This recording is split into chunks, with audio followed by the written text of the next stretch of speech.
மக்கள்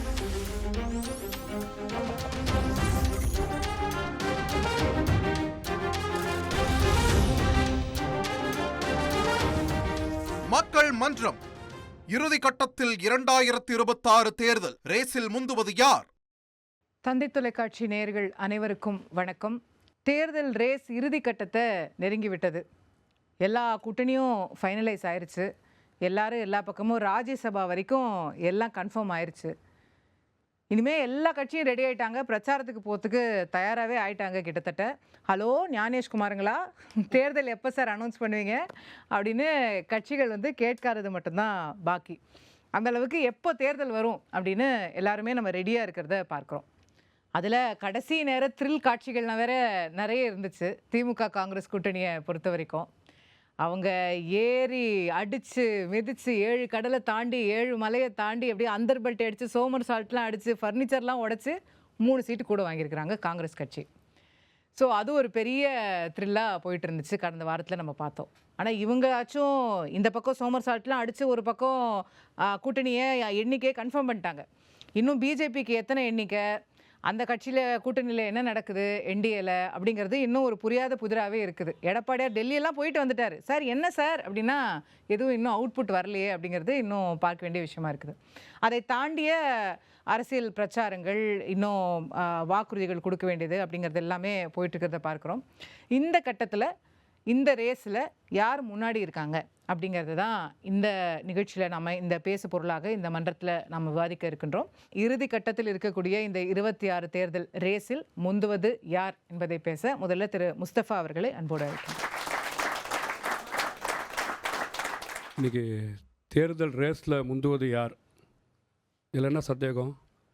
தமிழ்நாட்டு தேர்தல் ரேஸில் முழுவதும் விஜய் அவர்கள்தான், மாசில் முழுவதும் விஜய் அவர்கள்தான், எலெக்ஷனுக்கு அப்புறம் தேர்தல் ரிசல்ட் பாஸில் முந்துவதும் விஜய் அவர்கள் தான். அதில் எந்த மாற்றமும் இல்லை. அதையெல்லாம் தாண்டி இன்றைக்கி தமிழ்நாட்டு அரசியல் களத்தில் திமுக அதிமுக தேர்தல் எலெக்ஷனில் முந்துறாங்களோ இல்லையோ, யார் தமிழ்நாட்டில் கரப்ஷன் பண்ணி ஊழல் செய்து யாரெல்லாம் இங்கே ஆட்சியை நடத்தலான்றதில் போட்டி முந்தி கொண்டு இருக்கிறாங்க. நம்ம பார்த்தோம். கடந்த 2021 எடப்பாடி ஆட்சியையும் பார்த்தோம். இங்கே இருக்கக்கூடிய 5 வருஷ ஆட்சி திமுக ஆட்சியையும் பார்த்துருக்குறோம். மக்கள் விரோத ஆட்சியை இன்றைக்கி தமிழ்நாட்டு அரசியல் களத்தில் கடந்துட்டுருக்குறாங்க. இதை முந்துறதுக்கு இவங்க செய்யக்கூடிய வித்தை என்னன்னு கேட்டிங்கன்னா, 234 தொகுதி அறிவாலயத்தில் இன்றைக்கி 234 கூட்டணி வந்துருமோ போகிற போக்கலன்ற சந்தேகங்கள் இருந்துகிட்ருக்கு. அதனால் அறிவாலயம் பக்கம் யார் ஒதுங்கினாலும் இப்போ நிழலுக்கு நின்னா கூட வாங்க நீங்கள் உங்களுக்கு ஒரு கூட்டணி, தனியரசா உனக்கு ஒன்று, கருணாசா உனக்கு ஒன்று, வாங்க யார் வந்தாலும் வாங்க. பனையூர் பக்கம் யாருமே ஒதுங்கலையேன்னு கேட்குறாங்க.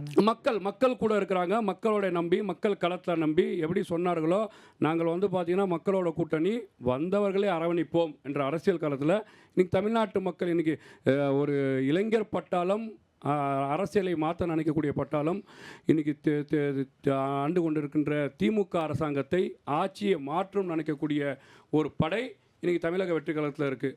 அதையெல்லாம் மீறி ஒரு நிர்பந்தம் தான். ஏன்னா நீங்கள் 5 வருஷம் ஆட்சியை நடத்திட்டாங்க. 5 வருஷம் ஆட்சி ஒரு மோசமான ஆட்சியை சட்ட ஒழுங்கில் என்ன செஞ்சாங்க நம்ம பார்த்தோம். இங்கே இருக்கக்கூடிய பெண்கள் பாதுகாப்பை பார்த்தோம். 504 தேர்தல் வாக்குறுதியில் இவர்கள் என்ன செஞ்சார்கள் பார்த்தோம். இன்றைக்கி கரப்ஷன் பண்ணுறதுக்காகவே 10.25 லட்சம் கோடி கடனை வாங்கி தமிழ்நாட்டுக்கு இன்றைக்கி தேர்தலில் ஜெயிக்க முடியாது என்ற நம்பிக்கை களத்தில் எலெக்ஷன் நெருங்கும் போது ஏதோ சூரிய பகவான் இன்றைக்கி தான் தமிழ்நாட்டில் 5வது வருஷம் உதிக்கிற மாதிரி இதோ சூரிய பகவான் உதிச்சிட்டாரு, அதனால் நான் ஸ்பெஷலாக ஒரு 2000 ரூபா போடுறேன்னு சொல்லி நிர்பந்த வெற்றியை இன்றைக்கி மக்கள் மனதில் ஓடிட்டுருக்குறாங்க. அதெல்லாம் தாண்டி இந்த ரேஸில் மக்கள் ரொம்ப முந்தி இருக்கிறாங்க. இந்த தேர்தல் எப்போ வாக்குச்சாவடிக்கு மக்கள் போவாங்கன்னு சொல்லி காத்திருக்கிறாங்க. ரேஸாக ஓடி போய் இந்த 5 வருஷம் திமுக ஆட்சியை கலைக்க போகிறாங்க. அதுதான் என் முதல் கட்ட கருத்து. 2வது கட்டத்தில் சொல்கிறேன். நன்றி, வணக்கம். ரேஸில் முந்துறது யாருன்னா மக்கள் முந்துறாங்கன்ட்டாரு. என்ன மக்கள் ரெடியாக இருக்கிறாங்க, உங்களுக்கெல்லாம் முன்னாடி அவங்க ஓடி போய் வாக்களிக்க தயாராக இருக்கிறாங்க அப்படின்னு. அடுத்ததாக நாம் தமிழர் கட்சியின் சார்பில் நான் ஸ்ரீதர் அவர்களை அன்போடு பேசுகிறேன்.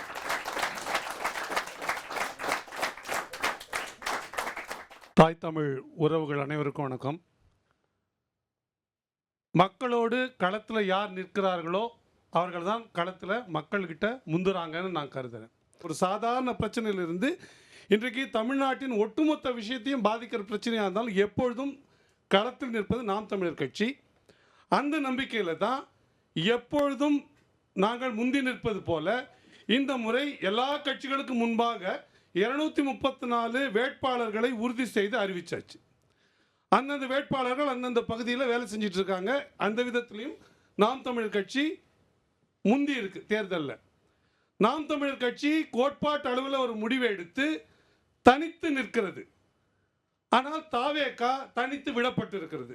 நாங்கள் எல்லாரையும் சேர்த்துக்க தயாராக இருக்கோம், நம்மளை தேடி வருவதற்கெல்லாம் வாய்ப்பு கொடுக்க வேண்டாமா என்று பேசிய தாவேகா இன்றைக்கு டேக்கர்ஸ் இல்லாமல், யாரும் அவர்களை ஏற்க இல்லாமல், சாதாரண கட்சி 0.5 விழுக்காடு வச்சிருக்கிற முரசு சின்னம் கட்சி கூட வருவதற்கு தயாராக இல்லை. ஏன்னா அவர்களுக்கு அரசியல் தெரிந்திருக்கிறது. அந்த விதத்தில் தாவேகா முதல் கட்டமாக அரசியல் கட்சிகளால் நிராகரிக்கப்பட்டிருக்கு. அது பின்தங்கி இருக்குன்னு நான் பார்க்குறேன். அடுத்ததா களத்தில் இருக்கா அப்படின்னா தாவேகா என்கிற ஒரு கட்சி களத்தில் இல்லை. எப்பப்பெல்லாம் இல்லை? எப்பயுமே இல்லை. 2 நிகழ்வு. அது பரந்தூர் விமான நிலைய நிகழ்வு, இன்னொன்று இந்த காவல்துறை மரணம். இது 2 தாண்டி வேறு எந்த விஷயத்திலும் தாவேகா மக்களோடு நிற்கலை. மக்களோடு நிற்கலைன்றதை விட அவர்களுடைய கட்சிக்காரர்களோடைய அது நிற்கலை. அதிமுகவை பொறுத்தவரை அதிமுக களமே ஆடலை. அதிமுக அதனால் களத்திலேயே இல்லை. அதிமுக தன்னோட உடைந்து போன கட்சியை இந்த சின்ன பசங்க பொம்மையை சேர்த்து கட்டுவாங்களே, அது போல கட்டுகிற வேலையிலே இருந்தது. அதிமுக அதன் கோட்பாட்டுப்படி கூட இந்த 21 தொடங்கி 26 வரைக்கும் 25 வரைக்கும் வேலை செய்யலை. இந்த 2 மாதம் தேர்தல் வேலை செஞ்சுட்டு மக்களிடம் வெற்றி பெற்றுடலாம், வாக்கு வாங்கிலாம் நினைக்கிறது அந்த விதத்தில் தோற்க போகுது. அதனால் அதிமுக மக்களிடம் இல்லை, காலத்திலையும் முந்தலை. திமுகவை பொறுத்தவரை அது மக்கள் மனதிலும் இல்லை, களத்திலையும் இல்லை. ஏன் நான் அப்படி சொல்கிறேன்னா, இந்த ஜனவரி 13 தொடங்கி ஜனவரி 9 தொடங்கி பிப்ரவரி 13 கிட்டத்தட்ட 32 நாட்களில் திமுக மக்களிடம் செலுத்தி இருக்கிற தொகை 13,500 கோடி. 21 பொங்கல் முடிஞ்ச பிறகு ஆட்சி அமைச்சாங்க. 22 பொங்கல் வந்ததே, அப்போ காசு கொடுத்ததா திமுக? கொடுக்கல. ஆனால் 23 1000 ரூபா கொடுத்தது. ஏன் 1000 ரூபா கொடுத்தது? அப்போ 24 தேர்தல் வருது. 24 அது 1000 ரூபா கொடுத்தது பொங்கல் விழாவுக்கு. ஏன் 24 பிறகு 25 கொடுக்கல? ஏன்னா 25 தேர்தல் இல்லை.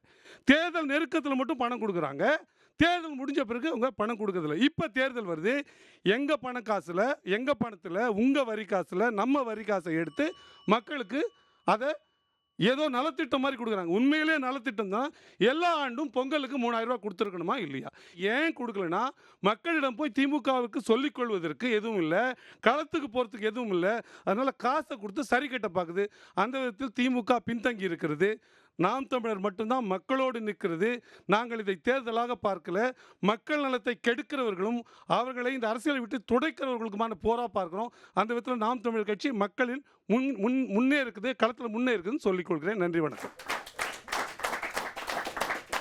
நன்றி அண்ணன் ஸ்ரீதர் அவர்களே. எல்லாருமே பின்தங்குறாங்கன்னு எல்லா தரப்புக்கும் ஒரு காரணத்தை அவர் அடுக்கி இருக்கிறார்.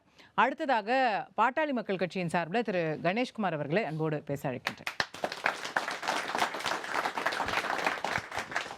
யார் முந்துகிறார், யார் பின்தங்கி இருக்கிறார் என்பதெல்லாம் இன்னும் கொஞ்ச காலத்தில் எல்லாம் தெரிய தான் போகிறது.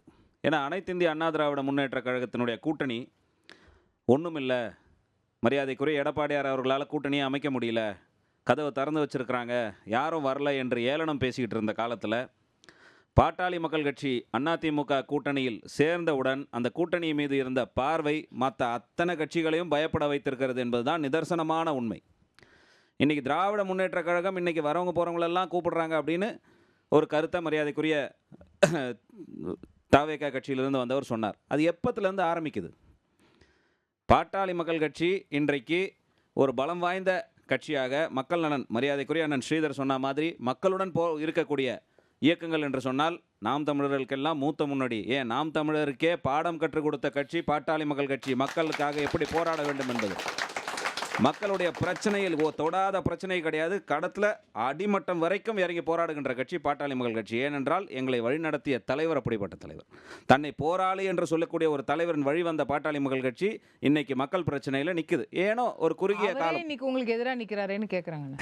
காலம் அது ஒரு சில சின்ன கருத்து வேறுபாடுகள் உள்கட்சி உள்ளே இருக்கும், அது காலப்போக்கில் சரியாகும். ஆனால் கொள்கை என்பதோ வழிகாட்டுதல் என்பதோ அதன் வழி வந்தவர்கள் தான் நாங்கள் அத்தனை பேருமே. அப்படி வளர்ந்து வந்தவர்கள் மக்கள் பிரச்சனை என்பது எடுத்து முடியும் வரை போராடக்கூடியவர்கள் தான் நாங்கள். அப்போ மக்களுடைய நம்பிக்கையை பெறுவதற்கு எங்களுக்கு ஒரு காலதாமதமாகிடுச்சு. அது இந்த தேர்தலில் நிச்சயமாக நாங்கள் பெறுவோம் என்பதில் எந்தவித மாற்று கருத்தும் இல்லை. உதாரணத்துக்கு எடுத்துக்கிட்டிங்கன்னா, இன்றைக்கி பெரிய வாக்கு வங்கியின் அடிப்படையில் மிகப்பெரிய கட்சிகளாக இருக்கக்கூடிய அனைத்து கட்சிகளுமே எங்கே இருக்காங்க? அதிமுகவிட கூட்டணியில் இருக்கிறாங்க. அதிமுகவுக்கு பிறகு வாக்கு வங்கியில் பெரிய கட்சியாக இருக்கக்கூடிய பாரதிய ஜனதா கட்சியும் இங்கே தான் இருக்கிறது. அடுத்தபடியாக இருக்கக்கூடிய பாட்டாளி மக்கள் கட்சியும் இங்கே தான் இருக்கிறது. வாக்கு சதவீதத்தின் அடிப்படையில் நீங்கள் பார்த்தீங்கன்னா கூட இன்றைக்கி இந்த தேர்தலில் முந்தடித்து கொண்டு முன்னாடி போகக்கூடியவர்கள் பாட்டாளி மக்கள் கட்சி தான். ஆனால் என்ன, நிறுத்தி நிதானமாக போகக்கூடிய கட்சி. மரியாதைக்குரிய அண்ணன் சொன்ன மாதிரி ரேஸில் வேகமாக ஓடி போய் தறிகட்டி போய் விழற கட்சி பாட்டாளி மக்கள் கட்சி அல்ல. நிறுத்தி நிதானமாக இலக்கை நோக்கி செல்கின்ற கூட்டணியாக இந்த தேசிய ஜனநாயக கூட்டணி இருந்து கொண்டு இருக்கிறது. நிச்சயமாக மக்களின் நம்பிக்கையோடு இந்த மக்கள் விரோத ஆட்சியை, மக்களை ஏமாற்றுகின்ற ஆட்சியை மாற்றி நம்பிக்கைக்குரிய ஒரு ஆட்சியை தருவதற்கு தேசிய ஜனநாயக கூட்டணியின் ஆட்சி நிச்சயமாக கை கொடுக்கும் என்று முதல் கட்டத்தில் தெரிவித்துக் கொள்கிறேன். நன்றி. நன்றி திரு கணேஷ்குமார் அவர்களே. அடுத்ததாக காங்கிரஸ் கட்சியின் சார்பில் திரு இப்ராஹிம் அவர்களை அன்போடு பேச வைக்கிறேன். இவ்வளோ நேரம் பேசினவங்க எல்லாருமே யார் மக்களுக்கு நலன் செய்கிறார்கள், யார் மக்களுக்கு நலன் செய்யவில்லை, இந்த தேர்தலில் முந்துவது யார் பிந்துவது யார் என்று அரசியல் கணக்குகளை மட்டுமே போட்டு கொண்டிருக்கிற நேர கட்டங்களில் இன்றைக்கு இந்த 2026 தேர்தல் எதை நோக்கி பிரயாணிக்க போகிறோம்?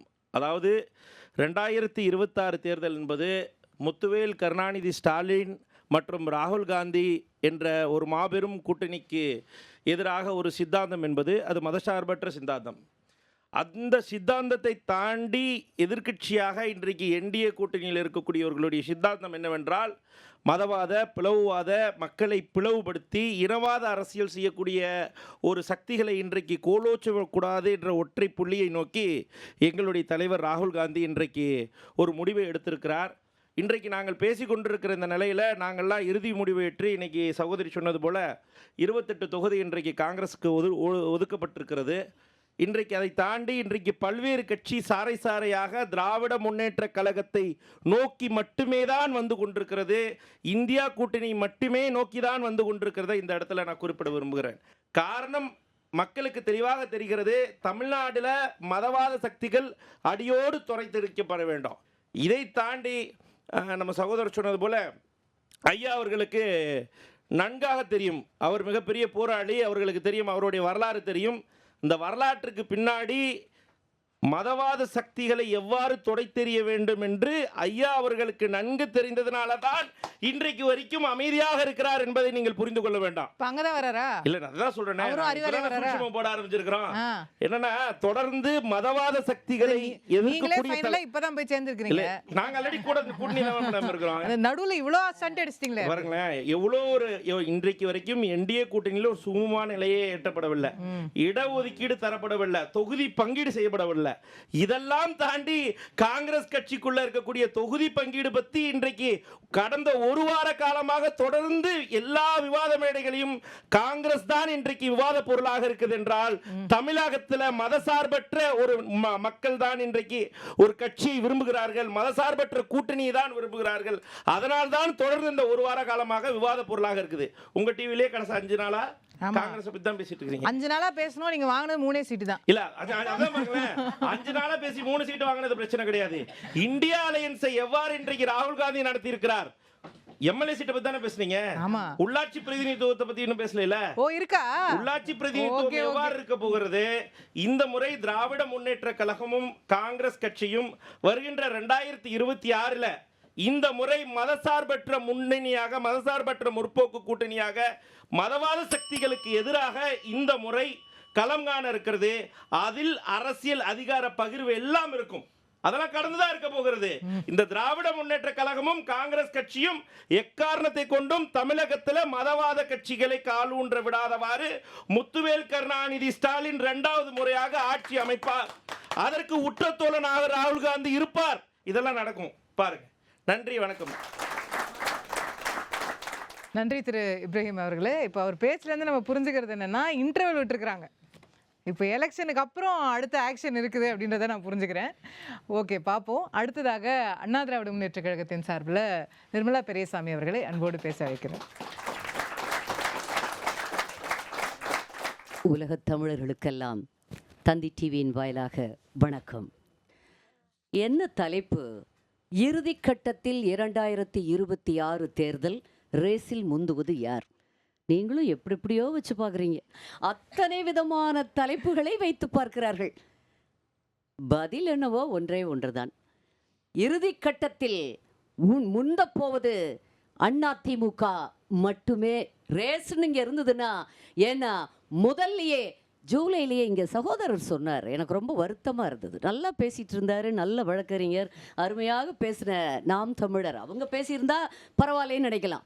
இவர் பேசுனது எனக்கு ரொம்ப ஆச்சரியமா இருந்தது. உண்மையெல்லாம் பேசி இல்லையே, உண்மை இல்லையே. உண்மையை பேசியிருந்தா அது அரசியலாக இருந்தாலும் நாங்கள் ஏற்றுக்கொள்வோம். அந்த பொறை எங்களுக்கு உண்டு அதிமுகவினருக்கு. ஆனால் அவர் சொன்னார், அதிமுக இப்பத்தான் 2 மாதமாக வேலை செய்கிறது என்று. எங்கள் அண்ணன் எடப்பாடியார் தான் இதுவரை 190 தொகுதிகளை மக்களின் நேரில் சென்று சந்தித்தவர். ஜூலை மாதமே சுற்றுப்பயணத்தை தொடங்கி மக்களின் ஏகோபித்த வரவேற்பை பெற்று பல்லாயிரக்கணக்கான பேரை நேரிலே சென்று சந்தித்து முதலாக தேர்தல் வாக்குறுதிகளை அள்ளி வழங்கி செய்யக்கூடியவர். வெறும் தேர்தல் வாக்குறுதிகள் அவர் சொன்னாரே முத்துவேல் கருணாநிதி ஸ்டாலின் அவர்களைப் போல அல்ல. எங்கள் அண்ணன் எடப்பாடியார் சொன்னது அத்தனையும் செய்யக்கூடிய அதிமுகவின் பொதுச் செயலாளர். உங்களை போல அல்ல. என்ன எப்ப பாரு ஏதோ காங்கிரஸ் கட்சி புனிதமானதை போல. இங்கே தமிழ்நாட்டுக்கு எதிரான அத்தனை பிரச்சனைகளுக்கும் மூல காரணம் காங்கிரஸ் கட்சி. எல்லாருக்கும் தெரியும். ஜிஎஸ்டி கொண்டு வந்தது யாரு? நீட் அறிமுகப்படுத்துறது யாரு? எல்லாம் ஒவ்வொன்னா கச்சத்தீவை தாரை வார்த்தது யாரு? வரிசையா பார்த்தா அதை விட 2009 மே மாத இறுதியில் 15 நாட்களுக்குள் எங்கள் தமிழ் சொந்தங்கள் 1.5 லட்சம் பேரை கொன்று குவித்தவர்கள் யாரு? நீங்க உறவோடு இருந்துகிட்டு நான் திமுகவை கேட்டிருப்பேன். காங்கிரஸ் தம்பி ரொம்ப பேசி சகோதரர் அவரை கேட்க வைத்து விட்டார். நீங்கள் தானே காரணம். எப்படி இருந்தாலும் முதலிலேயே திட்டம் போட்டு பிளான் பண்ணி கரெக்டா எங்க அண்ணன் பண்ணுவார். எங்கள் பொதுச் செயலாளர் எடப்பாடியார் அவர்கள் அம்மாவின் வார்ப்பு அவ்வளவு பிளான் கரெக்டா இருக்கும். எப்ப இது வரைக்கும் 190 தொகுதிகள்ல அங்கங்க ஒரு தலைவர்கள்லாம் ஆடிக்கு ஒரு தடவை அமாவாசைக்கு ஒரு தடவை வர்றாங்க. நமது மாண்புமிகு முதல்வர் ஸ்டாலின் அவர்கள் என்ன பண்றாங்க? திடீர்னு 15-20 நாளா அப்படியே தூக்கத்திலிருந்து எழுந்திருச்சு, ஐயோ எலெக்ஷன் வரப்போதா மாப்பிள்ள சொல்லியிருப்பாருன்னு நினைக்கிறேன். எலெக்ஷன் வருதுன்னு, அதனால மாமா எந்திரிங்க எலெக்ஷன் வருதுன்னு சொல்லியிருப்பாருன்னு நினைக்கிறேன். அதனால எந்திரிச்சு தடாபுடான்னு எல்லா பத்திரிகைகளை திறந்தீங்கனாலும் அவங்களுடைய விளம்பரங்கள் எல்லாத்திலையும் முதலமைச்சர் சிரிக்கிறார், கூடத்த பையன் சிரிக்கிறார், துணை முதல்வரும் சிரிக்கிறார். இது முதல் பக்கம் கடைசி பக்கம் எத்தனை கோடி ஐயா. சரி, யாரு ஒருவேளை திமுகவை கொடுத்துட்டாங்களோ? திராவிட முன்னேற்ற கழகத்தினுடைய செலவோன்னு பார்த்தா இல்ல. செய்தி விளம்பரத்துறை தமிழ்நாடு அரசு, திட்டக்குழு மாநில திட்டக்குழு தமிழ்நாடு அரசு 10,71,000 கோடி 2026-27 கடன் இருக்கும் என்ற இடைக்கால பட்ஜெட்ல மாண்புமிகு நிதியமைச்சர் தங்கம் தென்னரசு அவரே படிச்சாரா இல்லையா? அவ்வளவு பெரிய ஒரு நிதிச்சுமையை வைத்துக் கொண்டு இப்பவே சம்பளம் போட முடியலன்னு முதலமைச்சர் புலம்புறதை கேட்டோம். எதுக்கடை பிஜேபி இப்ப வருவார் பாருங்க, உடனடியா என்ன சொல்வாரு?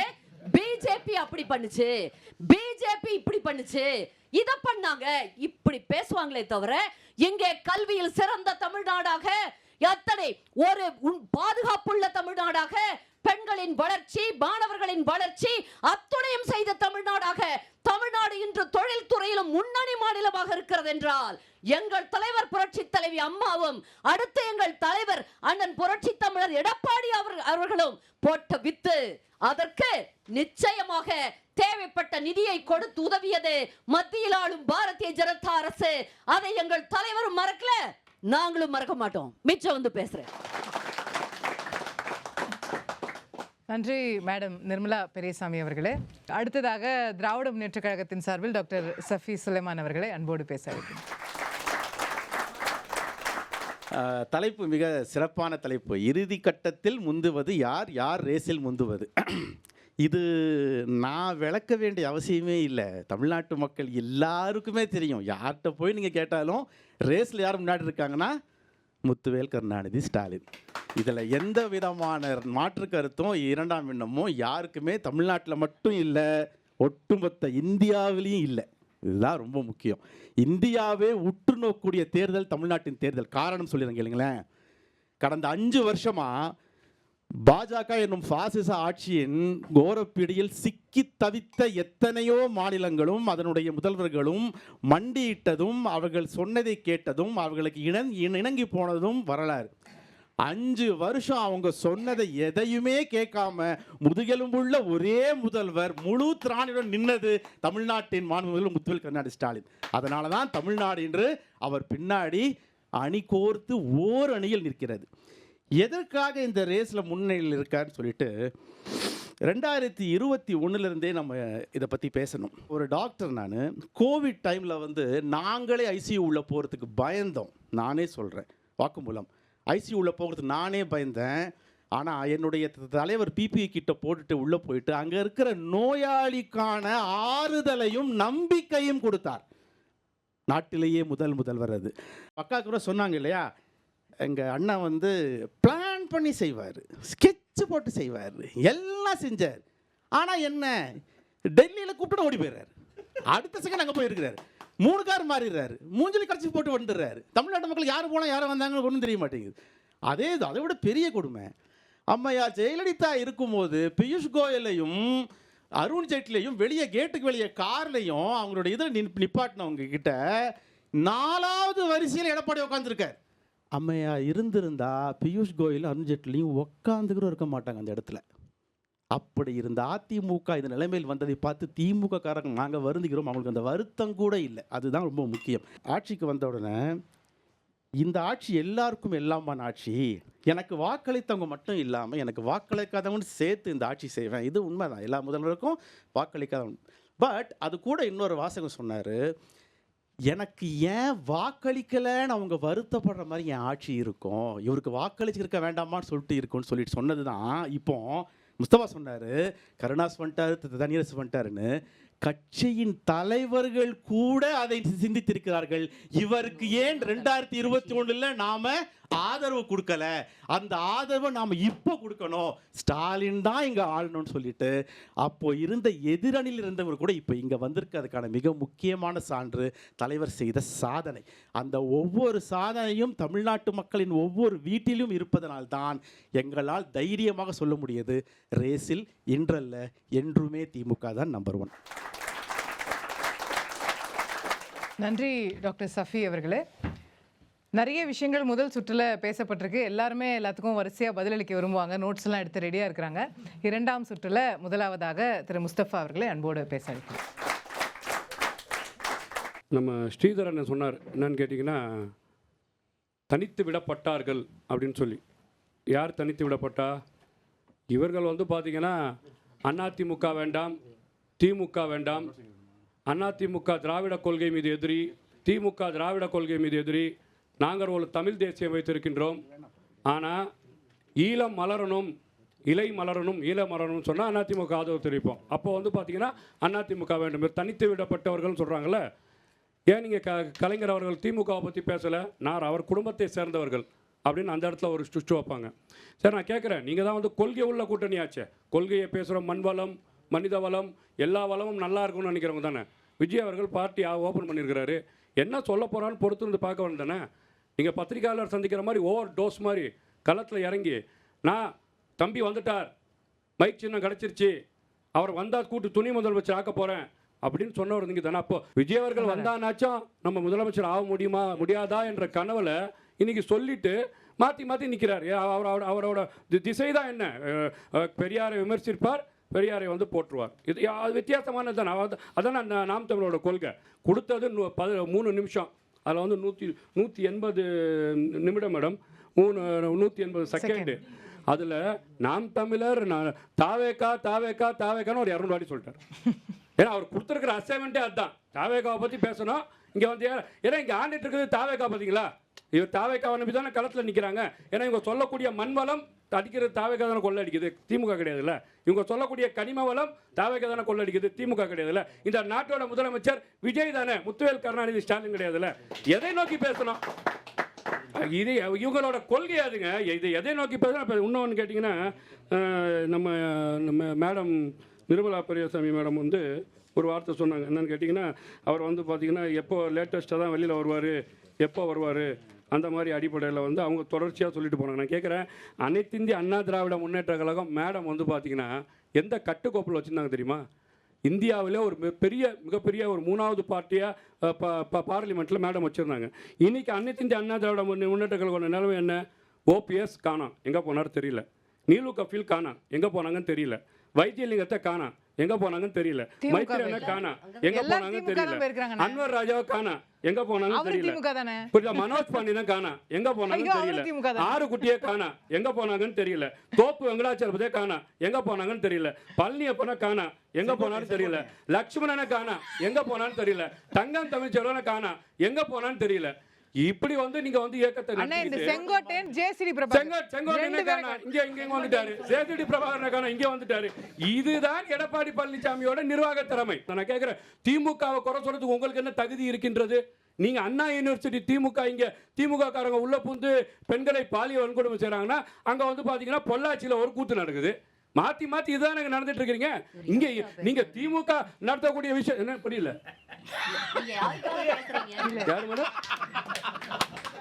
ரெண்டு பேரும் ஒண்ணுதான், ரெண்டு பேரும் ஒண்ணுதானே. இதுல என்ன வித்தியாசம் இருக்குது? ரெண்டு பேரும் ஒண்ணுதானே. நான் கேட்கிறேன், திமுக காலத்துல இதே சட்ட ஒழுங்கு பிரச்சனை, அண்ணா திமுக காலத்துல இதே சட்ட ஒழுங்கு பிரச்சனை. திமுக காலத்திலும் பெண்களுக்கு பாதுகாப்பு உறுதி இல்லை, அண்ணா திமுக காலத்திலும் பெண்களுக்கு பாதுகாப்பு உறுப்பு இல்லை. சரி, அவங்க தான் வந்து பாத்தீங்கன்னா குட்கால ஊழடிச்சாங்க, கடைசியில கொரோனால கிட்டு வரைக்கும் ஊழடிச்சாங்க அப்படின்னு சொன்னா, ஊழல் பண்ணாங்கன்னு சொன்னா, திமுகவோட ஊழல் எங்க போகுது? திமுகவோட ஊழல் பட்டியல் பார்த்தீங்கன்னா அப்படியே ஏறிக்கிட்டே போகும். அவங்களோட டாஸ்மார்க்கில் 50,000 கோடி ஊழல், நீங்கள் வந்து பார்த்தீங்கன்னா ரெஜிஸ்ட்ரேஷன் டிபார்ட்மெண்ட்டில் 20,000 கோடி ஊழல், மணலில் பார்த்தீங்கன்னா 4,730 கோடி ஊழல். ஹையர் எஜுகேஷனல் படிப்புக்கு முக்கியத்துவம் கொடுக்கக்கூடிய தமிழ்நாட்டோட முதலமைச்சர் முத்துவேல் கருணாநிதி ஸ்டாலின் அவர்கள், அதில் 1,500 கோடி ஊழல். அதுக்கப்புறமா பார்த்தீங்கன்னா டெண்டர் முறைகேடு அண்ணன் நேரு, அவர் பார்த்தீங்கன்னா ஒரு 1,020 கோடி ஊழல். நம்ம சேகர் பாபுங்க கோவிலையும் விட்டு வைக்கல, யார் அமைச்சர் சேகர் பாபு, அவர் ஒரு 1000 கோடி ஊழல். இவர் ஊழல் செஞ்சுட்டு நாங்கள் ஊழல் செஞ்ச பெருச்சாலையெல்லாம் வெளில கொண்டு வரோம்னு சொல்லும் போது தமிழ்நாட்டு மக்கள் இதெல்லாம் பார்க்குறாங்க. இன்னைக்கு தமிழ்நாட்டில் நடக்கக்கூடிய பெண்களுக்கு நடக்கக்கூடிய பாலியல் வன்கொடுமை எங்கே இருக்குது? 2 வயசு குழந்தைய வந்து பார்த்தீங்கன்னா திமுக காரவங்க வந்து பாலியல் வன்கொடுமை செஞ்சு சாவடிக்கிறாங்க. அண்ணா நகரில் ஒரு விஷயம் நடக்குது. இந்த விஷயத்தை நம்ம பார்க்குறோம். நான் கேட்குறேன், இதையெல்லாம் தாண்டி தமிழ்நாட்டில் போதை கலாச்சாரம் நடக்குது, கஞ்சா விற்கிறாங்க. திமுகவை சேர்ந்த அகில நிர்வாகியே வந்து பார்த்தீங்கன்னா மெத்தபத்தின் 2,500 கோடிக்கு விற்கிறாரு. இது உங்களோட சட்ட ஒழுங்கு சந்திச்சிருக்குது. இவ்வளோ இருக்கக்கூடியவர் நீங்கள் இன்னும் டிஜிபியை போடாமல் இருக்கிறீங்க. நீங்கள் நடத்தக்கூடிய, நான் இவ்வளோ திட்டம் கொடுத்துட்டேன், சொன்ன திட்டமும் செஞ்சேன், சொல்லாத திட்டமும் செஞ்சேன். நீங்கள் செஞ்ச திட்டம் என்ன? இன்னைக்கு அடையாளோட மேற்பார்வையோட நிலை என்னங்க? பிரிட்ஜோட நிலை, யாராச்சும் மேலே ஏறி போக முடியுமா? பயந்து போகிறோம். திருவண்ணாமலையில் கட்டினாங்க 15 கோடி ரூபா பிரிட்ஜு, அதோட நிலை என்ன? உளுந்துங்க அப்படியே விழுகுது. அப்போ தரமில்லாத கல்வி, தரமில்லாத சுகாதாரம், தரமில்லாத பெண்கள் பாதுகாப்பு, இந்த நாட்டில் வந்து பார்த்தீங்கன்னா கஞ்சா புழக்கம் அதிகமாகும்னு சொன்னால் கண்டிப்பாக இந்த திமுக அரசாங்கத்தை முன்வைத்து இந்த 5 வருஷம் மக்கள் வரதாச்சு மக்கள் பார்த்துட்டாங்க. மேடம் ஜெயலலிதா இருக்கும்போது ஏடிஎம்கே எப்படி இருந்தது? இப்போ எடப்பாடி பழனிசாமி அவர் கையில் வந்ததுக்கப்புறம் ஏடிஎம்கே நிலை எங்கே இருக்கேன்னு கேட்டிங்கன்னா, அம்மா இருக்கும்போது ஆட்சியில் பங்குன்னு யாராச்சும் சொல்ல முடியுமா? சொல்லவே முடியாது. ஆனால் இன்னைக்கு நிலைமை என்ன? மேலே உட்காந்து சொல்கிறாரு, ஏங்க நான் தான் முதலமைச்சர். அவர் தான் முதலமைச்சருங்க, அவர் மாப்பிள்ளை, ஆனால் அவர் போட்டுக்க ட்ரெஸ்ஸு மட்டும் எந்திருந்தார் மோடி. அந்த நிலைமை தான் அதிமுக நிலைமை இருக்கின்றது. முழுக்க திமுகவும் அதிமுகவும் மாட்டு மக்களை ஏமாற்றி கொண்டிருக்கின்றது.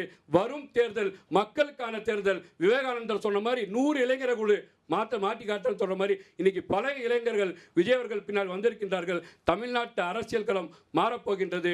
மரியாதைக்குரிய விஜய் அவர்கள் ரேஸில் முந்தி தமிழ்நாட்டு தேர்தலிலே நானும் முதலமைச்சர் என்ற நாற்காலில் அமர்வார் என்று சொல்லி வாய்ப்பளித்த அத்தனை நல்லுறவுகளுக்கும் நன்றி பாராட்டி விடைபெறுகிறேன். நன்றி, வணக்கம். நன்றி சகோதரர் முஸ்தபா அவர்களே. 180 செகண்ட்ல 200 முறை தாவேகா பேரை சொல்லிட்டாரா அண்ணன் ஸ்ரீதர் அவர் எண்ணி சொல்லியிருக்கிறாரு. இப்போ 2வது சுற்று பெருசு வேற, இன்னும் எத்தனை வாட்டி தாவேகா சொல்ல போறாருன்னு பார்ப்போம். அண்ணன் ஸ்ரீதர் அவர்களை அன்போடு பேச அழைக்கிறேன். ஐயா சொன்னாங்க, தாவேக்காக பேசும்பொழுது முதல்ல உங்கள் அண்ணன் ஆதரிச்சாரு, அப்புறமா வந்து இல்லை வேணாம் தம்பி சரியில்லைன்னு சொல்லிட்டாருன்னு. ஐயா விஜய் அவர்கள் மேலே நமக்கு தனித்த வெறுப்பு ஒன்றும் கிடையாது. அது அவரோட கோட்பாடு நிலைப்பாடு தான். தமிழ் தேசியமும் திராவிடமும் சொன்னார். திராவிடத்துக்கு ஐயா பெரியாருக்கு மாலை போட்டார், தமிழ் தேசியத்துக்கு என்ன பண்ணார் இன்ன தேதி வரைக்கும்? ஒன்றும் இல்லை. வடிவேலு பேக்கெட் இப்படி எடுத்து காமிச்ச மாதிரி தான். ஆனால் கோட்பாட்டு அளவில் மட்டும் நாங்கள் ரெண்டு கண்ணுன்னு சொன்னார் அன்னைக்கு. நாங்கள் தனித்து நிற்கிறோம், அவங்க தனித்து விடப்பட்டிருக்காங்க சொன்னாங்க. இப்போ எதிர் அணியில் அந்த பக்கம் உட்காந்துருக்க 3 பேர் இஸ்லாமிய சகோதரர்கள் இன்றைக்கி நோன்பு இருக்காங்க இல்லையா? நோம்புனா எதுவுமே சாப்பிடக்கூடாது. ஏன் சாப்பிடாம இருக்காங்க? அவங்க வீட்டில் சாப்பாடு இல்லையா? சாப்பாடுலாம் இருக்குது, சாப்பிடக்கூடாதுன்றது வைராக்கியம். அது பல விஷயங்களை புரிய வைக்கும். அதுக்காக இது பேர் நோன்பு. எங்கள் வீட்டில் சாப்பாடே இல்லை, நான் சாப்பிடலன்னா அது பேர் நோம்பா? அது பேர் பட்னி. நான் சொல்கிறேன், நாம் தமிழர் இருக்கிறது நோன்பு. எங்களுக்கு எந்த கட்சியும் வேணாம், எந்த கூட்டணியும் வேணாம், நாங்கள் இருக்கிறது நோன்பு. உங்களுக்கு எதுவுமே கிடைக்கல. தாவேக்காக்கு உங்களுக்கு ஆஃபர் இருக்கு, நீங்க வேணாம்னு நிறைய சொல்றீங்க. இருக்கு. ஒரே மேடையில் பிரதமரை சந்திக்கிற வேலைக்கு இருக்கு. ஒரே 2 பேர் பிரதமர் அண்ணன் மட்டும் கெஞ்சி கூத்தாடி பார்த்தாங்க. நாங்க கோட்பாடுல உறுதியா இருக்கிறோம், அதனால அது முடியாது. பிரதமர் கெஞ்சுறாரு. பிரதமர் தரப்புல இருந்து பேசணும்னு கெஞ்சுறாங்க. பிரதமர் தரப்புல இருந்து பேசணும்னு கெஞ்சுறாங்க. அது எப்படி பேரை சொல்றது நாகரிகம் இல்லை, அதனால தகவலை மட்டும் நான் சொல்றேன். ஆச்சுங்களா? இப்போ அதனால நான் சொல்றேன், சிஎம்லாம் தரேன்னு சொன்னாங்களாமே. சிஎம்மாவே ஆக்கிடணும் அடுத்த வருஷம். நாங்கள் 31 சிஎம்மாவே ஆக்கிடணும் நாங்கள். அப்புறம் அதிமுக திமுக தரப்புலையும் பேசுனாங்க. நாங்கள் எப்படி பார்த்தீங்களா மக்கள்கிட்ட முந்தி நிற்கிறோம், நாங்கள் கூட்டணி அமைச்சிட்டோம். கூட்டணி அமைக்கிறது ஒரு சாதனையாங்க. இது என்னங்க ஒரு சாதனை? கூட்டணியில் இருக்கிறது எப்படி மக்கள் நல பிரச்சனையோ இல்லை மக்கள் நலன் சார்ந்த செயல்பாடோ எப்படி ஆகும்? முதல்ல அவங்க கூட்டணியே இல்லை, நாங்கள் வலுவான கூட்டணி அமைச்சிருக்கிறோம். இவங்க நாங்கள் போன வாட்டி இந்த கூட்டணி அப்படியே தக்க வச்சிருக்கோம். இதுக்கும் மக்கள் நலனுக்கும் என்ன சம்மந்தம் இருக்குது? நீங்கள் சொல்லுங்கள், யாராவது இருக்குறீங்க சொல்லுங்கள்.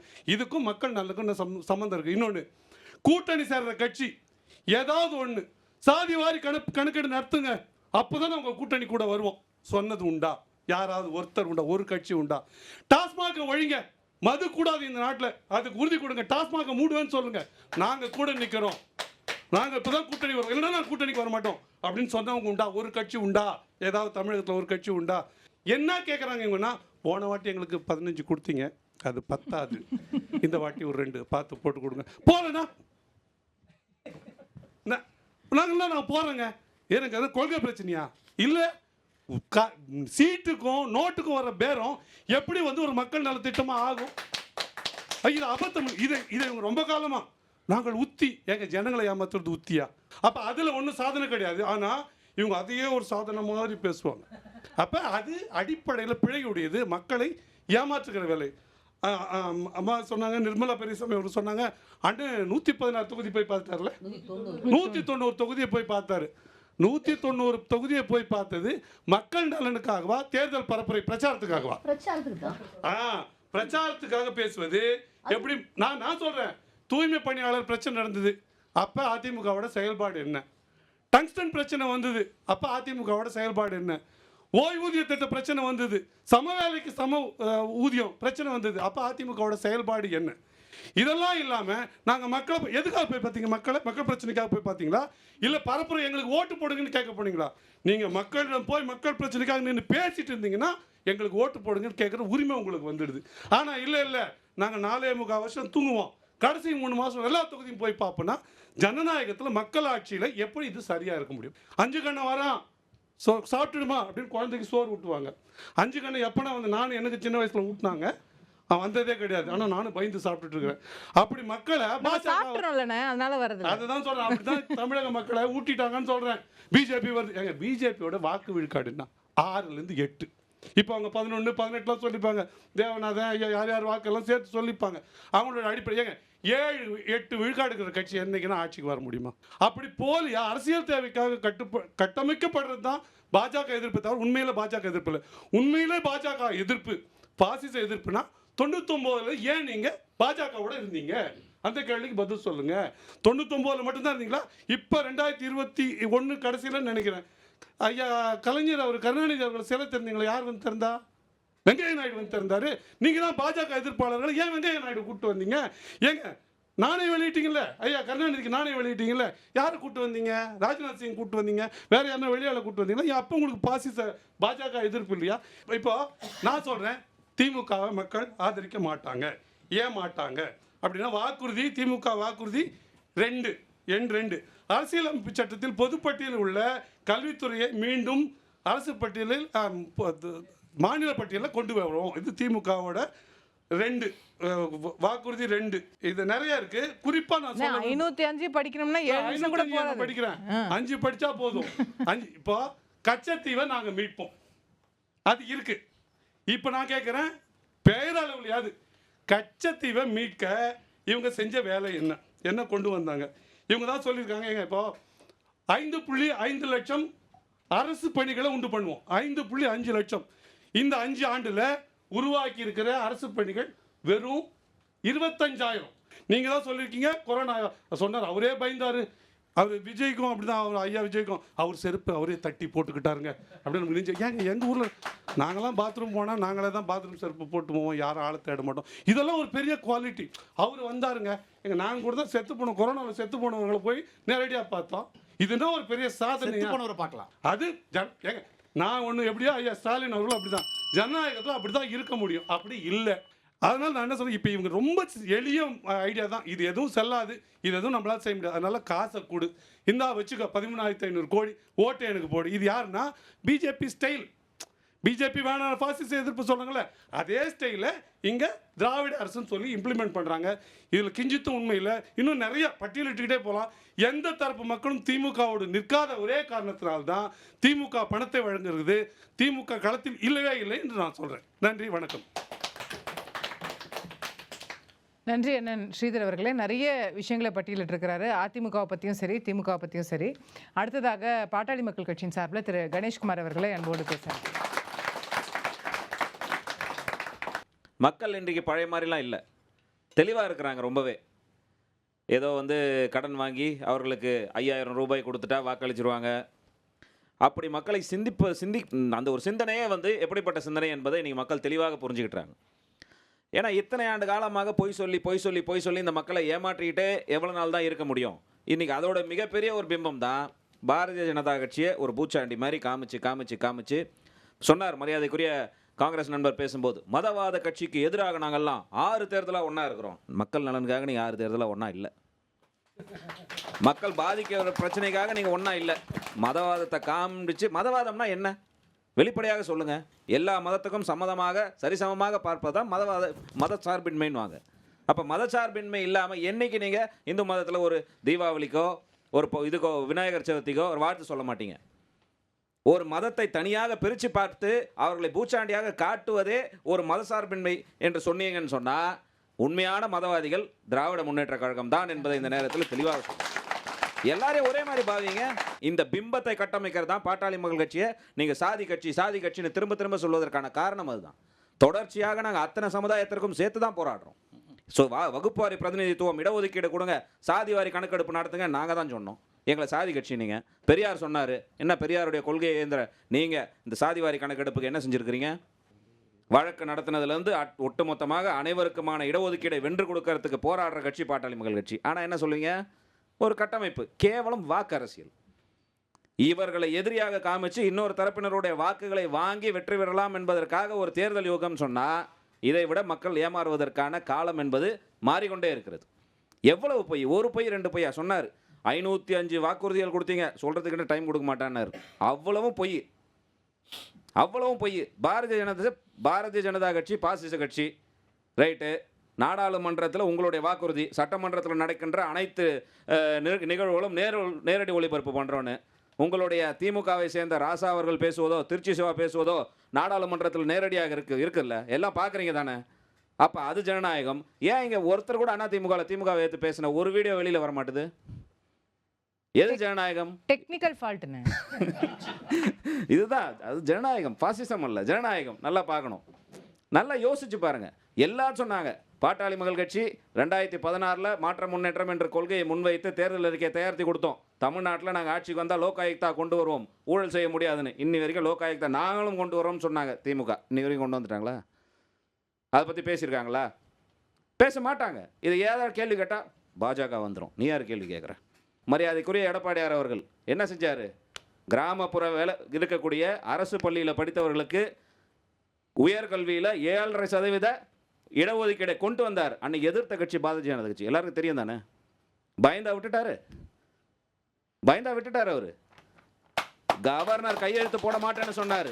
கவர்னர் கையெழுத்து போடலைன்னா நான் ஜிஓல பாஸ் பண்ணுவேன்னு சொல்லி தைரியமாக துணிச்சலாக கூட்டணியிலே இருந்தாலும் கூட கொள்கை ரீதியாக ஒன்றாக இருக்கக்கூடிய கொள்கையை விட்டு கொடுக்காத கட்சிகள் தான் இன்னைக்கு ஒன்றா இருக்கிறோம்.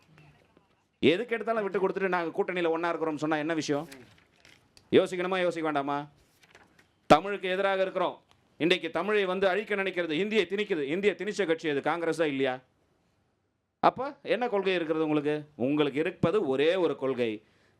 பிஜேபியை, பாரதிய ஜனதா கட்சியை எதிரியாக காண்பித்து சிறுபான்மையினரோட வாக்கை மட்டும் வாங்கி தேர்தலில் வெற்றி பெற்று ஊழல் செய்து இந்த மக்களை சுரண்டலாம் என்பதை தவிர வேற எந்த கொள்கையும் கிடையாது. இதை தவிர வேற என்ன கொள்கை இருக்கிறது?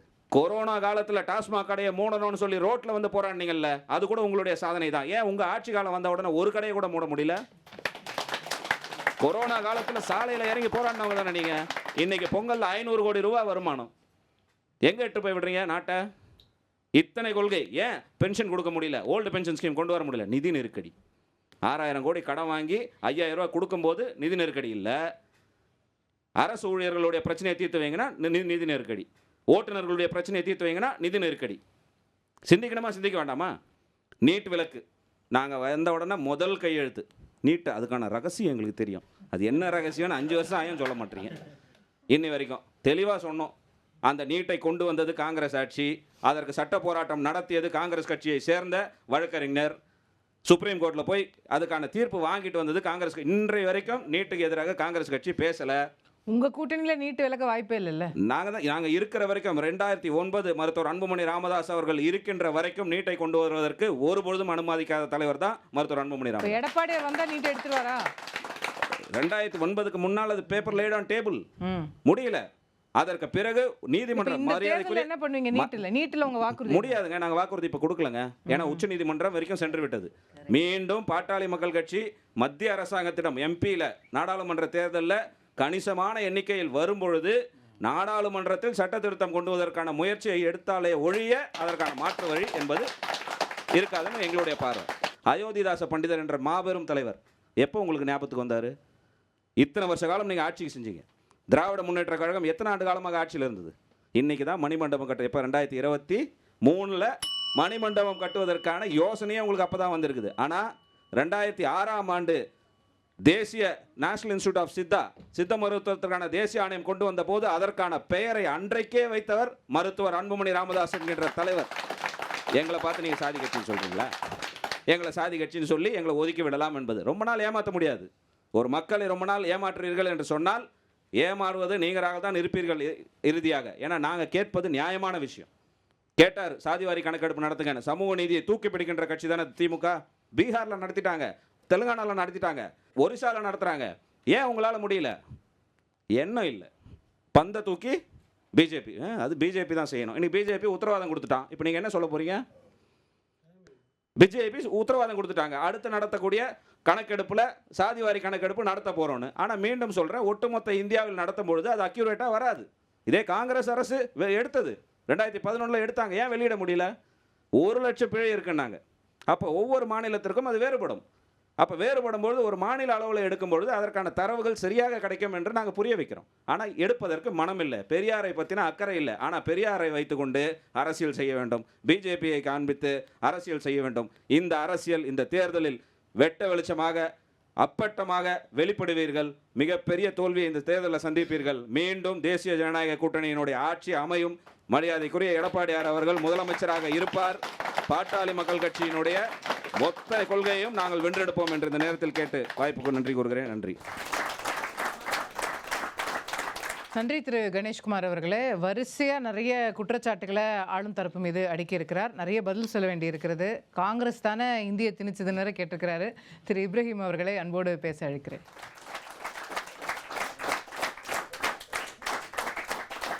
எனது சகோதரி அவர்கள் நிர்மலா அவர்கள் பேசும்போது, அக்கா மன்னிக்கணும், அவர்கள் பேசும்போது ஆரம்பித்தாங்க என்னென்னா, ஏடிஎம்கே அதிமுக என்றைக்கும் ஈழத்தமிழர்களுக்கு ஆதரவாக தான் இருந்தது. ஒரு விஷயத்தை சகோதரி அவர்களுக்கு குறிப்பிட விரும்புகிறேன். வேலுப்பிள்ளை பிரபாகரனை ஒசாமா பின் லாடனுடன் ஒப்பிட்டு பேசியது அம்மையார் ஜெயலலிதா அவர்கள். சட்டமன்றத்தில் சிறப்பு விவாத நேரத்தில் நேரடியாக சொன்னாங்க, எக்காரணத்தை கொண்டும் இந்திய பரப்பு வானளவிலையும் சரி, எல்லை அளவிலும் சரி, கடல் அளவிலும் சரி, எக்காரணத்தை கொண்டும் வேலுப்பிள்ளை பிரபாகரனை இந்திய நாட்டுக்குள் நுழையக்கூடாது என்று சொன்னவர் ஜெயலலிதா அம்மையார். அதையும் ஞாபகம் வச்சுக்கோங்க, மறந்துட வேணாம். ஈழத்தமிழர் விவகாரத்துக்கு பின்பாக 2011 நேரடியாக ஒரு பிரைவேட் சேனலுக்கு அவங்க பேட்டி கொடுக்குறாங்க. அம்மா ஜெயலலிதா மாண்டடா கூப்பிட்டு, எதற்கு இந்த ராசாவுடைய மேட்டர் அப்போ வந்து 3Gயோடைய வழக்கு போயிட்டு இருக்குது, அப்போ ஒரு கூப்பிட்டு வாண்டடா பிரைவேட் சேனலை கூப்பிட்டு சொல்கிறாங்க என்னென்னா, எக்காரணத்தை கொண்டும் அவங்கள கழட்டி விட சொல்லுங்கள். யாரை?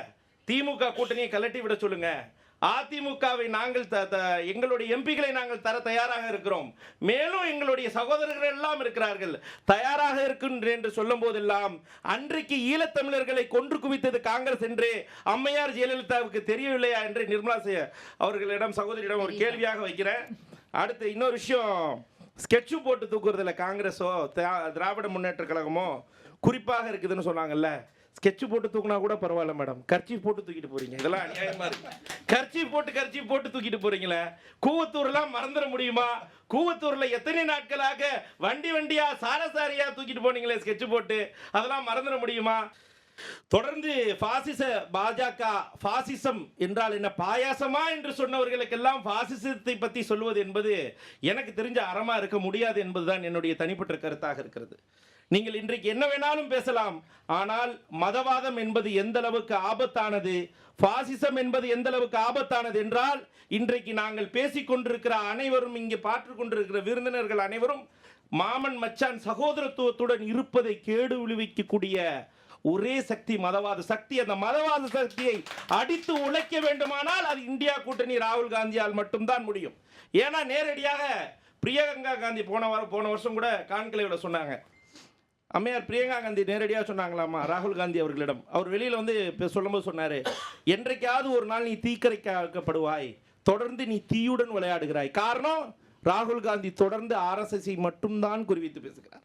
ஏன் RSS பற்றி குறிவிட்டு பேசுகிறார் அப்படின்னு கேட்கும்போது பிரியங்கா காந்தியே சொல்லியிருக்கிறாங்க, நீங்கள் தீயோட விளையாடுறீங்க அப்படின்னு சொல்லும்போது உடனே நேரடியாக ராகுல் காந்தி சொல்கிறார், என் குடும்பமே தீக்கிரையாக்கப்பட்ட குடும்பம் இந்த இந்திய மண்ணுக்காக. இன்னும் வரலாற்றில் நானும் தீக்கிரையாக்கப்படலாம், ஆனால் ஒருபோதும் RSS எதிர்க்காமல் என்னுடைய உயிர் பிரியாது என்று சொன்ன மாமேதைகளின் வரலாறுகளை சற்று புரட்டி பார்க்க வேண்டிய தருணம் அது. நீங்கள் மறந்துடக்கூடாது. பாமக எனக்கு வந்து ஐயா மீது மிகுந்த மதிப்பு உண்டு. என்றைக்குமே ஐயாவை நான் என்றைக்குமே போராளியாக பார்ப்பவன். காரணம், அதாவது குடும்ப சார்ந்து இருக்கக்கூடிய நிகழ்வுகளாக இருக்கிறது. அந்த கட்சி எவ்வாறு ஆரம்பித்தது, யாருக்காக ஆரம்பித்தது, எந்த மதவாத சக்திகளுக்கு எதிராக இதே திருப்பரங்குன்றத்தில் 98 நேரடியாக பட்டாளி மக்கள் கட்சி களமிறங்கி ஐயா போராளியாக நின்று அதற்கு களம் கண்ட நேரம். இன்றைக்கு அதே திருப்பரங்குன்ற விவகாரத்தில் பாஜகவுடைய நிலைப்பாடுக்கு ஆதரவு கொடுத்த நிலையை பார்க்கும்போது எங்களுக்கு சற்று வேதனையாக இருக்கிறது. அதை நீங்கள் சற்று சிந்தித்து பார்க்க வேண்டும். ஐயா கண்டிப்பாக சிந்தித்து பார்க்கிறார். அதனால தான் இன்றைக்கு வரைக்கும் இந்த மதவாத சக்திகளுடன் கூட்டணி வைக்காமல் இருக்கிறார். அதை நீங்க சின்னையாட்ட சொல்லுங்க. இது சொல்ல வேண்டிய கடமை, இது தருணம், இதுதான் தருணம். என்னன்னா இந்த முறை இந்த 2026 தேர்தலில் நான் இந்த நேரடியாக இந்திய நாட்டு பிரதமர் வருகிறார். வந்து நேரடியாக எங்க போறாரு? திருப்பரங்குன்றம் போறாரு. என்ன திருப்பரங்குன்றத்தில் அப்படி என்னங்க ஸ்பெஷலு? திருப்பரங்குன்றத்தில் வேற ஒண்ணும் இல்ல, ஜாதி ரீதியா மத ரீதியா சண்டையை உருவாக்க முடியும், அதுதான் ஸ்பெஷலு. அதற்காகத்தான் இன்றைக்கு இந்திய நாட்டு பிரதமர் நேரடியாக திருப்பரங்குன்றம் வருகிறார். இதற்கு எதிராக களமாடுவதுதான் இன்றைக்கு திராவிட முன்னேற்ற கழகமும் இந்தியா கூட்டணியும் ராகுல் காந்தி தலைவர் அவர்கள். அதாவது ஒரு விஷயத்தை புரிஞ்சுக்கணும், RSS வந்து இன்றைக்கு ஏன் இந்த அளவுக்கு அதிகப்படியாக நாங்கள் கருத்துக்களை எடுத்து வைக்கிறோம் அப்படின்னா, இத்தனை ஆண்டு காலமாக அட்டல் பிகாரி வாஜ்பாய் உட்பட எந்த முதல்வரும் RSSஐ நேரடியாக குடியரசு தின வாழ்வில் அந்த வாழ்த்துறையில் நான் பெருமைப்படுகிறேன் RSS என்று எந்த இந்திய நாட்டு பிரதமரும் சொல்லாத போது இன்றைக்கு இருக்கக்கூடிய பிரதமர் சொல்லுகிறார், நாங்கள் பெருமைப்படுகிறோம் RSS என்பதிலே சொல்லுகிறார். RSS எவ்வாறான கட்சி, எவ்வாறான அமைப்பு? இங்க இருக்கிற யாராவது ஒரு ஆளுக்கு தெரியுமா RSSல எத்தனை சகாக்கள் இருக்கிறாங்கன்ட்டு? உங்களுக்கு தெரியுமா அசோக்? எனக்கு தெரியல. உங்களுக்கு யாராவது தெரியுமா? அப்படிப்பட்ட மறைமுகமான அமைப்புக்கு இத்தனை கவனம், இத்தனை அத்தியாவசியம் ஏன்? நாங்க அடிக்கடி சொல்ல விரும்புகிறோம், இந்தியா கூட்டணி இந்த முறை 2026 தமிழ்நாட்டில் தொடர் வெற்றியை காணவில்லை என்றால் மதவாத சக்திகள் தொடர்ந்து இந்த முறை கோலோச்சி விட வேண்டும். அதில் ரொம்ப தெளிவாக இருக்கிறாங்க. சரி, இவ்வளோ நேரம் பேசுனாங்களே இந்த தரப்பில் இருக்கவங்க, அக்கா நிர்மலா அவர்கள் வரைக்கும் கேளுங்க. நான் வெளிப்படையா, சஃபி இருக்கிறார், செய்தி தொடர்பாளர், நானும் ஒரு செய்தி தொடர்பாளர். தெளிவாக சொல்றேன், இந்த முறை இந்தியா கூட்டணியில தமிழ்நாடுல முத்துவேல் கருணாநிதி தான் ஸ்டாலின் அவர்கள் தான் சிஎமாக இருக்க போகிறார் என்று நான் சொல்கிறேன். எங்க இதுவரைக்கும் என்டிஏ கூட்டணியில் இருக்கிறவங்க யாராவது ஒரு தலைவர்கள் சொல்லிட்டாங்க, பலமுறை சொல்லிட்டாங்க. எங்க சொன்னாங்க? பலமுறை சொல்லிட்டாங்க. இது போன மக்கள் மன்றத்துல சொன்னாங்க, அதுக்கு முந்தின மக்கள் மன்றத்துல ஒரு வார்த்தையை குறிப்பிட விரும்புகிறார். என்ன சொல்றாரு? என்டிஏ தலைமையில் தான் ஆட்சி அமையும், என்டிஏ தலைமையில் தான் ஆட்சி அமையும். அமித்ஷா சரிமா ஒண்ணுமே இல்ல இல்ல வரும் சரிங்க, என்டிஏ தலைமையில் அமையும் சொன்னாரு. இந்த முறை கடைசியாக மதுரையில் உங்களுடைய கூட்டம் நடைபெற்றுச்சுல, அதுல எஸ்பி வேலுமணி எங்க இருந்தார்? ஏன் வரல? எஸ்பி வேலுமணி ஏன் வரல? அந்தந்த பகுதியில் இல்லங்க, எல்லாரும் வந்தாங்க. ஒரு நிமிஷம் சொல்றீங்க இல்லைங்க, உள்கட்சி விவகாரத்தில் தலையிடக்கூடாது என்ற ஒரே காரணத்தினால அமைதியா இருக்கிறோம். நீங்க உங்களுடைய தொகுதி உடன்பாடோடு இருங்கள். இந்தியா கூட்டணியை வெற்றி பெற வைக்க வேண்டும் என்ற ஒற்றை காரணத்தை தான் நாங்கள் பயணிக்கிறோம். எக்காரணத்தை கொண்டோம் காங்கிரஸ் தான் இந்திய திணிச்சது, காங்கிரஸ் தான் இந்த பழமைவாத அரசியலை எத்தனை நாட்கள் காட்டி காட்டி காட்டி மதவாத அரசியலோடு அதிமுக இன்றைக்கு முன்னோடியாக செல்கிறது. அதை தான் குறிப்பிட விரும்புகிறோம். தொடர்ந்து எக்காரணத்தை கொண்டு மறந்துடாதீங்க, இந்த முறை இந்திய தேர்தலில் தமிழகத்தில் 200க்கும் மேற்பட்ட தொகுதிகளை முத்துவேல் கருணாநிதி ஸ்டாலின் அவர்கள் வெற்றி பெறுவார். இதற்கு ராகுல் காந்தி துணை நிற்பார் என்று சொல்லிக்கொண்டு என்னுடைய உரையை முடித்துக் கொள்கிறேன். நன்றி, வணக்கம். நன்றி திரு இப்ராஹிம் அவர்களே.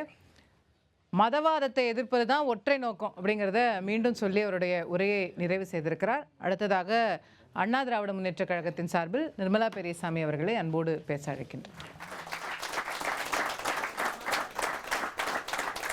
ஜாடிக்கேத்த மூடியாக காங்கிரசும் திமுகவும் ஒட்டி உறவாடுவது எந்தெந்த விதத்திலெல்லாம் என்பது இப்போ அவர் பேசின சகோதரர் பேசிய, அதுவும் ரமலான் மாத நோன்பு காலம், இப்படியெல்லாம் பொய்யை பேசலாமா என்று தான் 3 சகோதரர்களுக்கும் கேட்கிறேன். சரி, ஆமாம், லூஸாகி விழுந்துருமோல பியூடியே இல்லாமல் போயிரு மாதிரி இருந்தது. மாணிக்கம் தாக்கூர் நாங்கள் உள்ளே போனால் திமுகவை பற்றி என்னவெல்லாம் பேசினாருங்கிறத நம்ம எல்லாம் கேட்டோம். உங்கள் பழிபாவத்தை எல்லாம் நாங்கள் சுமக்க வேண்டியது இருக்குதுன்னு சொன்னார். அதே போல மறைந்த தலைவர், திமுகவின் மறைந்த தலைவர் பெரியவர் கருணாநிதி அவர்கள் என்ன சொன்னார்? RSS ஒரு சமுதாய இயக்கம் சொன்னார் அவங்களோட உறவுல இருந்தப்போ. அதை மறந்து போயிட்டீங்களா? அம்மா நிஜமா அவர்களுக்கு வேலுப்பிள்ளை பிரபாகரன் இருந்த பொழுது அந்த காலத்தில் அவர்களுக்கு மாற்று கருத்து இருந்தது, நான் மறுக்கவில்லை. ஆம், இருந்தது. ஆனால் அதற்கு பிறகு உண்மை நிலையை உணர்ந்து கொண்ட பிறகு மசோதா பாஸ் பண்ணாங்க. போர் குற்றவாளிகள் அவர்கள் அங்க இலங்கையில் ஆளுவர்கள் என்று ஒரு பில்லை பாஸ் பண்ணாங்க. அதே போல 7 பேர் விடுதலை யார் பண்ணா? எங்க அண்ணன் எடப்பாடியார் அவருடைய ஆட்சி காலத்தில் பண்ணார். நீங்க பண்ணல. எவ்வளவு பெரிய விஷயம் தம்பி. சகோதரர் கேட்கிறேன், 41 பேர் உங்கள் தலைவரின் அலட்சியத்தால், மக்கள் என்ன வேணாலும் இருக்கட்டும், நீங்க பண்ணீங்க, அதுக்குள்ள இன்னும் சிபிஐ விசாரணை நடக்குது, அதுக்குள்ள எல்லாம் நாங்க போல. ஆனால் முழுக்க முழுக்க தாவேகா தலைவர் தம்பி விஜயனுடைய அலட்சியத்தால் 41 பேர் ஏன் ஊர் மக்கள், எனக்கு இன்னும் அதிகமான தமிழ் மக்கள் சம்பவம் நடந்தப்போ அரசாங்கம் தான் காரணம்னு சொன்னீங்க. இல்ல, அரசாங்கம் கொடி பறக்குது, புள்ளியார் சொல்லி போட்டுட்டாங்கன்னு சொன்னீங்க. இப்போ முழுக்க முழுக்க விஜய் காரணம்ன்றீங்க. முழுக்க விஜய் காரணம் சொல்லல, அலட்சியம் காரணம். முழுக்க முழுக்க அவருடைய அலட்சியம் முக்கிய பங்கு வகிக்கிறது. முழுக்க முழுக்க அரசாங்கத்துடைய அலட்சியம் காரணம் அப்ப சொல்றேன். நான் முடிக்கிறதுக்குள்ள நீங்க சந்தல சிந்து பாட்டா நான் எப்படி அதுக்கு பதில் சொல்றது? ஆமா, இல்ல நான் சந்தேக போடலையே, நான் இன்னும் முடிக்கவே இல்லையே, அதற்குள்ள கட் கொடுத்தா எப்படி? 41 பேர் நிச்சயமாக தம்பி விஜயனுடைய அலட்சியம் 7 மணி நேரம் கழித்து வந்தது ஒரு முக்கியமான காரணம். காவல்துறை அதை தடுத்து நிறுத்தி இருக்க வேண்டும் என்றுதான் எங்கள் பொதுச் செயலாளர் எடப்பாடியார் சொன்னார். காவல்துறை யார் கட்டுப்பாட்டில் இருக்கு? மாண்புமிகு முதலமைச்சருடைய கட்டுப்பாட்டில் இருக்கு. அவங்க தான் எதுவுமே செய்யறது இல்லையே. முந்தா நாள் ராத்திரி நாங்குநேரி பக்கத்துல பெரும்பத்து கிராமத்துல, பட்டியலன கிராமம் எல்லாரும் பார்த்திருப்பீங்க, 9 பேர் கொண்ட ஒரு கும்பல் வன்முறை வெறியாட்டம் பண்ணியிருக்காங்க. என்ன நடந்தது, என்ன நடக்குது தமிழகத்துல? அதற்கு ஓரிரு தினங்களுக்கு முன்பு கிருஷ்ணகிரியில் 2.5 வயது குழந்தை, பெண் குழந்தை, ரேப் அண்ட் மர்டர், 2.5 வயசு பொண்ணு. இதெல்லாம் யாரு கேட்கறது? முதலமைச்சரே, காவல்துறை வச்சிருக்கிறவர் கேட்காம நீங்க எதுக்கு அப்ப முதலமைச்சரா இருக்கிறீங்க? தாவேகால சகோதரர் முஸ்தபா அவர்கள் சொன்னாங்க எம்ஜிஆர் மாளிகையில யாதெல்லாம் வேண்டான்னு கூட்டி இதெல்லாம் சரியில்லை, இதெல்லாம் காலை குத்துது, இதெல்லாம் இருந்தா இம்சைன்னு எல்லாத்தையும் கூட்டி வெளிச்சு வெளியில குப்பை கொட்டியில போடுறோமோ, அந்த குப்பை தொட்டியில போடுற குப்பைகளை எல்லாம் எடுத்துக்கிட்டு ஐயோ இது 5 பைசா போகும், இது 2 பைசா இருக்கும், இது ஒரு பைசா, இதெல்லாம் 5 பைசா 1 பைசா எல்லாம் இருக்கானே எனக்கு தெரியல, அப்படி எடுத்து அடக்கி வைத்துக் கொண்டு எடுத்து தூக்கி வச்சுக்கிட்டு நீங்க வந்து சொல்றீங்க எல்லாம் வந்துட்டாங்களா. 30 பேரை படிச்சாரு தம்பி. ஆமா போனாங்க. இன்னும் நீங்க தலைவர் காலத்துல இருந்து பேச வேண்டியதுதானே. இன்னைக்கு இதுல திமுகல 30 பேர் முக்கியமான தலைவர்கள் அண்ணா திமுக இருந்து போனவங்க அங்க யாரும் இல்ல போல. திமுக உடன்பிறப்புகள் உண்மையிலேயே எப்படி இதை பொறுத்துக்கிட்டு இருக்காங்க எனக்கு தெரியல. இங்க இருந்து வர வேண்டியது அவங்கள அலக்கையில் தூக்கி வச்சுக்க வேண்டியது, அதுக்கப்புறம் அவங்கள தூக்கி வச்சு அவங்கள அமைச்சராக்கி விட்டுற வேண்டியது. அப்ப இவ்வளவு காலமாக பேரறிஞர் அண்ணாவின் கட்சி நினைச்சு உழைச்சிட்டு இருக்க அந்த உடன் பிறப்புகளுடைய மனநிலை எப்படி இருக்கும்னு அந்த தலைமை குடும்பம் நினைக்குதா? அவங்களுக்கு வேண்டியது என்ன? இந்த வருஷம் ஆரம்பத்துல 21, 22ல 30,000 கோடி சம்பாதிச்சோம். இப்போ 30,000 கோடி கம்மியா இருக்கு. அடுத்த இதுல நம்ம 50,000 இல்ல 60,000 கோடியாவது சம்பாதிக்க வேண்டாமா? அதற்கு என்ன வேண்டுமோ என்று அதற்கான ஏற்பாடுகளை செய்வதற்கு தான் அவங்களுக்கு கூட்டணி தேவைப்படுது. எங்கள் அண்ணன் எடப்பாடியார் நம்மையெல்லாம் போல உங்களை எல்லாம் போல சாதாரண மனிதர், கிராமத்தார், ஒரு விவசாயி, ஒரு சாதாரண மனிதர். அதிலும் அண்ணா திமுகவில் இருப்பவர்கள் எல்லாருமே அந்த பெருந்தனக்கார மென்டாலிட்டியே எங்களுக்கு கிடையாது. எல்லாருமே ரொம்ப சப்மிசிவா, அடக்கமா, பணிவா இருக்கக்கூடியவங்க. அதனால உங்களுக்கு வாய் பேசாதனால, வெளியில வந்து வெட்டி ஜவடால் விடாதனால நீங்க எல்லாம் நினைச்சுக்கிட்டு இருக்கிறீங்க அண்ணா திமுக சும்மா இருக்குது, அண்ணன் எடப்பாடியார் என்னமோ பலவீனமான தலைவர் என்று. இன்றைக்கு அண்ணா திமுக எவ்வளவு சுத்தமாக இருக்கிறது, களைகளற்ற வயலாக எவ்வளவு செழிப்பாக இருக்கிறது எங்களுக்கு தான் தெரியும். என்ன நீங்க சிரிச்சாலும் உண்மையிலேயே அத்தனை கலைகளையும் நீங்கள் வைத்துக் கொண்டு திராவிட முன்னேற்ற கழகம் தான் குப்பையாக இருக்கிறது. எல்லா குப்பையும் தூக்கி நீங்க மடியில் வச்சுக்கிட்டீங்க. குப்பையாக இருக்கிறது உங்கள் கழகம் தான், அந்த திராவிட முன்னேற்ற கழகம் தான். சொல்றீங்களே பிஜேபி ஸ்போர்ட் காலைல ஏங்க முதல் நாள் பிரைம் மினிஸ்டர் வந்தார்.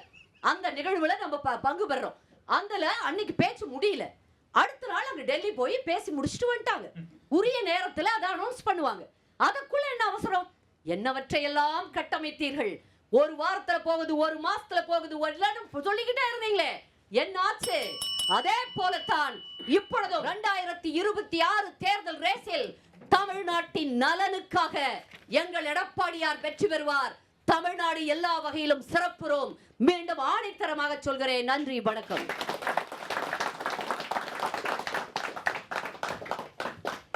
நன்றி மேடம் நிர்மலா பெரியசாமி அவர்களே. நிறைவாக டாக்டர் சஃபி சுலைமான் அவர்களே அன்போடு பேச அழைக்கிறேன்.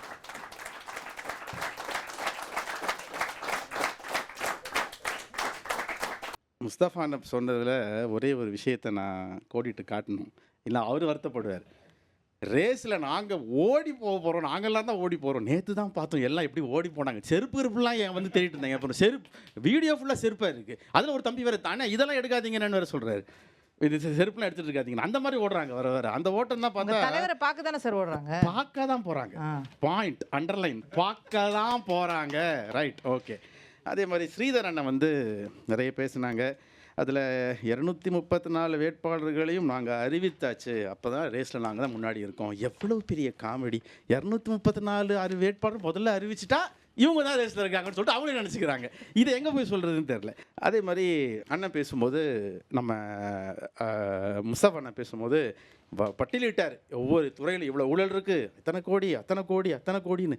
இப்போ தான் டாஸ்மாக் விஷயத்தில் அந்த மற்ற விஷயத்தெல்லாம் போயிட்டு மன்னிப்பு கேட்க சொன்னார் ஜட்ஜு. நீங்கள் போட்டதெல்லாம் பொய் வழக்கு, உங்கள் ஆதாரமெல்லாம் போட்டிருக்கீங்க, வந்து மன்னிப்பு கேட்டு போங்கன்னு. வந்து மன்னிப்பு கேட்டு போயிருக்காங்க பாஜக. அதுதான் உண்மை. பாமக அன்பர் கணேஷ், நானும் அண்ணன் இவ்வளோ நாள் வந்து நாங்கள் ஓபியில் தான் பேசியிருந்துருக்குறோம். இப்போ தான் ஃபஸ்ட் டைம் அண்ணன் நேரில் பார்க்குறேன். எல்லாம் சரிண்ணே, பாஜக வந்து திமுக மதவாத கட்சின்னு சொல்லிட்டீங்க.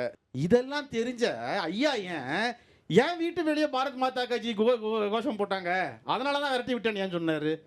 அப்போ ஏன் ஐயாவுக்கு தெரிஞ்சது உங்கள் சின்ன ஐயாவுக்கு தெரியல எது மதவாத கட்சின்னு? அது தப்பு தான் அப்போ. அதே மாதிரி நம்ம நான் தமிழர் ஸ்ரீதர் அண்ணன் வந்து பல விஷயத்த சொன்னார். நாணய வெளியிடுறதுக்கு எதுக்கு அவங்களை கூப்பிட்டீங்க, கேலோ இந்தியா விளையாட்டுக்கு ஏன் உங்களுக்கு, இது நிறைய எப்பயும் வழக்கமாக கேட்குறது. அது வழக்கமாக வந்து நீங்கள் தான் எதுவும் சொல்கிறீங்களா, ஏன் அவங்கள கூப்பிட்றீங்க, ஏன் இவங்களை கூப்பிட்டீங்க. நாம் தமிழர் கட்சிக்கும் மீதி இருக்கிற எல்லா இதற்கும் சொல்லக்கூடியது என்னென்னா, கலைஞருடன் நெருக்கமாக இருந்தவர் திரு ராஜ்நாத் சிங், அது எல்லாருக்குமே தெரியும். இப்போ அவர் ஒன்றிய அமைச்சராக இருக்கிறார். அவரை கூப்பிடுவதில் எந்த தவறும் இல்லை. வெங்கையா நாயுடு அவர்கள் துணை ஜனாதிபதியாக இருந்தவர். அவர்தான் கலைஞர் சிலையை திறக்க, ஒரு துணை ஜனாதிபதியாக இருப்பவர் தான் வந்து முத்தமிழ் கலைஞர் சிலையை திறப்பதற்கான விஷயம் ஒன்று சொல்லிட்டு அவரை கூப்பிட்டோம். இப்போ அடுத்ததா நிர்மலா பெரியசாமி அக்கா, அவங்களுக்கு தான் வந்து நிறைய பதில் சொல்லிட்டு இருக்கு. அக்காவோட வணக்கத்துக்கு நான் ரொம்ப பெரிய ரசிகன். வணக்கம் அலங்காரமாக இருக்கிற மாதிரி அவங்க பேச்சும் அலங்காரமாக இருக்கும்னு நினச்சேன். பாவம் ஒரு 10-15 தடவை குப்பைன்ட்டாங்க. ஏன் அது அவ்வளோ வருத்தம் தெரியல. குப்பை நம்ம போடக்கூடியது தான் குப்பை. குப்பை இல்லாமல் நம்ம இல்லை. குப்பை இல்லாமல் நீங்கள் இருக்க முடியுமா? இல்லை, குப்பை இல்லாமல் இருக்க முடியாது. ஏன்னா தமிழ்நாடு கிட்டத்தட்ட 20 வருஷத்துக்கு மேலே ஒதுக்கி வச்ச குப்பையை தூக்கி தலைமையில் வச்சு வச்சிருக்கீங்க நீங்கள். இவங்க தான் எங்கள் கூட்டணின்னு, பாஜக தான் எங்களுக்கு வேணும்னு சொல்லிட்டு தமிழ்நாடே ஒதுக்கி வைத்த குப்பை, தமிழ்நாடே இன்றும் உள்ளே அனுமதிக்காத ஒரு குப்பை, தமிழ்நாட்டுக்கு தேவையில்லாத ஒரு குப்பை, அதை தூக்கி தலைமையில் வைத்து கொண்டாடுறீங்க பாஜக. அதன் தேவை தமிழ்நாட்டுக்கு இல்லை, திமுக சொல்ல, தமிழ்நாட்டுக்கு இல்லை. Point number 1. எடப்பாடி அவர்கள் ரொம்ப சாதாரண மனுஷனா, அவர் ரொம்ப எளிமையானவரா, ரொம்ப சாதாரணமானவரா. அதனால தான் வந்து எளிமையானது எதுக்கு 3 கார் டெல்லியில் மாறினாருன்னு தெரில. எளிமையானவர் டெல்லி ஏர்போர்ட் இறங்கி ஊபர் ஏற்றி போயிருக்கலாம். ஊபர் அங்கே மிஞ்சி போனால் அங்கேருந்து அமித்ஷா வீட்டுக்கு 600 ரூபா தான் வரும். அவர் எதுக்கு 3 கார், அதுவும் ரொம்ப காஸ்ட்லி கார் இருக்கா? நீங்கள் அந்த காரை பற்றி கேட்டு பாருங்க, தமிழ்நாட்டில் எவ்வளோ காஸ்ட்லின்னு. அதுலேயே அவர் ஏறி போனான்னு தெரில. இப்போ என்னென்னா மீண்டும் சொல்லக்கூடியது, தமிழ்நாடு கடன் ஏறி போச்சு, உங்களுக்கு உங்கள் தலையிலெல்லாம் இவ்வளோ கோடி கடன் இருக்குது, இவ்வளோ விஷயம் இருக்குது. நீங்கள் விட்டு போகும்போது 5 லட்சம் கோடி கடன் இருந்தது. அந்த விஷயத்தை மட்டும் சும்மா சொல்லிடுறேன். There is something called FRBM, fiscal responsibility and budget management. இந்த விஷயம் என்னென்னா, it prescribes fiscal deficit in order as a burden of present day borrowing would have to bond in future generation. நீங்கள் சொல்கிறீங்க பார்த்தீங்களா, எல்லா தலையிலும் கடன் விழுந்துருமான்னு. இந்த FRBM என்ன சொல்லுதுன்னா, 2004 தான் இந்த ஆக்ட் வந்துச்சு. 2004 இந்த FRBM ஆக்ட் வருது. அதில் உள்நாட்டு உற்பத்தியில் 20% வரும், ஒவ்வொரு மாநிலமும் கடன் வாங்கலாம் என்பது அந்த ஆக்டுடைய இது. இதில் 27.3%, 20%க்கு மேலே எப்போ தெரியுமா இருந்துச்சு? 2001 2006 வரையும் அம்மையார் ஆட்சி. அதுக்கு அடுத்தது 2006 to 2011 வருது. 27.3 டக்குன்னு 19.6 வருது அது FRBM, கலைஞருடைய ஆட்சி. அதுக்கு அப்படியே இங்கே வாங்க, அம்மையார் வந்து திரும்ப வராங்க 2011 இது FRBM நீங்கள் வச்சு செக் பண்ணி பார்க்கலாம். அப்படியே அம்மையார் வராங்க, 19.6 கலைஞர் வைத்து விட்டு போன அந்த விஷயம் டக்குன்னு 31.8க்கு போகுது. 2021 நீங்கள் கொண்டு போய் விட்டது 20% தான் இருக்க வேண்டியது, 31.8%க்கு போகுது. முத்துவேல் கருணாநிதி ஸ்டாலின் எடுக்கிறார். இப்போ பாமக சொன்னார் இல்லையா, எம்எல்ஏ வந்தனா எனக்கு தெரியும்னு சொல்லிட்டு, fiscal deficit and revenue deficit. Fiscal deficit குறையாமல் பார்த்துக்கொள்ள வேண்டும், ரெவென்யூ டெபிசிட்டை ஸ்டாட்டிக்காக பார்த்துக்கொள்ள வேண்டும் என்ற விஷயத்தில் அது 31.8 இருந்தது, கிட்டத்தட்ட 24 கீழே வந்திருக்கிறோம். இதுதான் ஒரு டெவலப்மெண்டல் கவர்மெண்ட். ஒரு கவர்மெண்ட்டை எப்படி டெவலப்மெண்டல் ஃபேஸிங் சொல்லிட்டு இதுதான் அதுக்கான அர்த்தம். புரியுதுங்களா? ரெட்டையில் எங்கே காமிக்காதீங்க, வெளியே போய் காமிங்க. கட்டத்தில் சரியில்லை, ஜாதகத்தில் அவருக்கு சிஎம்மாக வரத்துக்கு வாய்ப்பே இல்லைன்னு சொன்னவங்க தான் 2026 கதிகலங்கி போய் நிற்கிறாங்க. காரணம், ஸ்டாலின் இஸ் மோர் டேஞ்சரஸ் சொன்னவரை போயிட்டு மருத்துவமனையில் போய் 2 முறை பார்த்துட்டு வந்த தலைவர் உங்கள் மோடி அவர்கள் வந்து எட்டி கூட பார்க்கல, மதுரைக்கு வந்து போனவர். இதுதான் முத்துவேல் கருணாநிதி ஸ்டாலினுடைய பண்பாட்டுக்கும் மற்றவங்களுக்கும் உள்ள வித்தியாசம். மீண்டும் சொல்கிறது, ட்ரக்கில் வந்து இதில் வந்து தமிழ்நாடு அதிகம், கஞ்சால் அதிகம்னு சொல்லிட்டு டேட்டாவோட, ஏன்னா டேட்டானா அவங்களுக்கு ஒத்துக்காது. டேட்டாவோட வந்திருக்கேன், எந்தெந்த ஸ்டேட்டில் நான் வேணால் கொடுத்துட்டு போகிறேன் எல்லாருக்கும், எந்தெந்த ஸ்டேட்டில் எவ்வளோ கஞ்சா இருக்குது, எவ்வளோ ஹெராயின் இருக்குது, எவ்வளோ சீஸ் பண்ணிருக்காங்கிற டேட்டாவோட கொடுத்துட்டு போகிறேன். அதே மாதிரி கிரைமில் பெர் கேபிட்டா கிரைம் எவ்வளோ இருக்குங்கிற டேட்டாவும் கொடுக்குறேன்.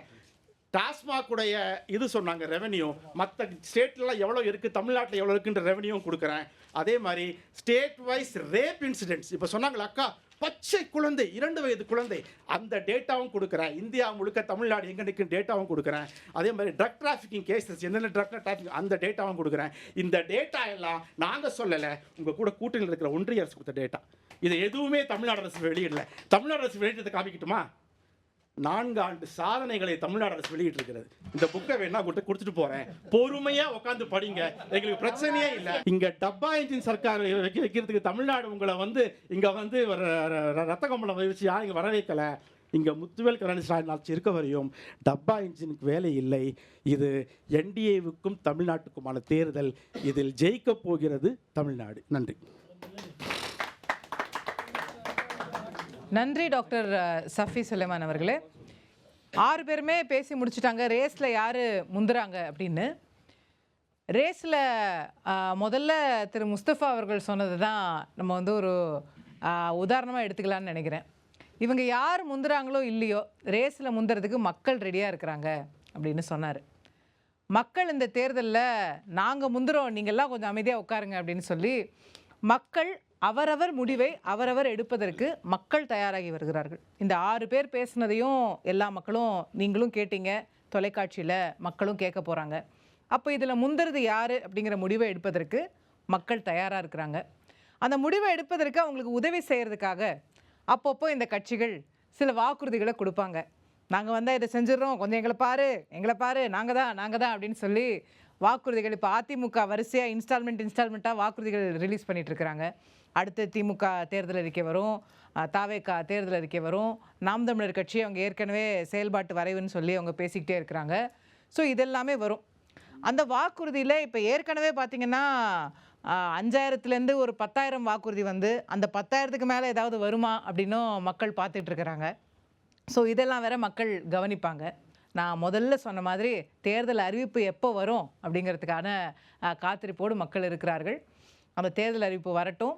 இந்த ரேஸில் யார் யார் எப்படி ஓடுறாங்க, யார் யார் முந்துறாங்க, யார் யார் பின்தங்குறாங்க, யார் யார் கடைசி நேரத்தில் ஸ்பீடு எடுப்பாங்க, யார் யார் திடீர்னு நடுவில் ஓடுறதை நிறுத்திடுவாங்க அப்படிங்கிறது எல்லாமே மக்கள் அவதானிக்கிறார்கள். மக்களுக்கு நன்றாக தெரியும்.